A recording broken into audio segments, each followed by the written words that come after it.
ඔන්න දැන් මම අද මුලින්ම කොරියාවට ආවට පස්සේ බඩු වගේක් ඕඩර් කරා ටෙමු එකකින් ටෙමු ඇප් එකෙන්. බලමු මොනවද ඇවිල්ලා තියෙන්නේ කියලා.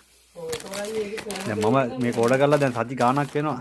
තාම දන්නේ නැහැ මොනවද තියෙන්නේ කියලා ඇතුලේ. මතක නැහැ මොනවද කියලා. ආවට පස්සේ තමයි බලන්න දෙන්නේ. රයිට් පොඩ්ඩක් බලමුම. දැන් මේ තමයි තියෙන්නේ පාර්සලේ. මේක ඇතුලේ තව පොඩි කොටස් තියෙනවා දැන් මේ මම ඕඩර් කරපුවා.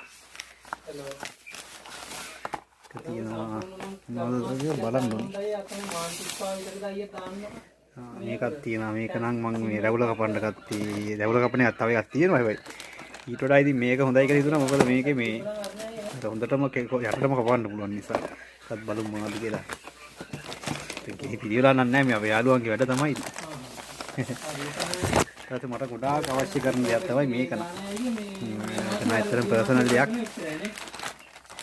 එකත් කොහොමද කියන්නකෝ අපි ඒක පස්සෙන් පෙන්නන්න මොකක්ද කියලා විශේෂ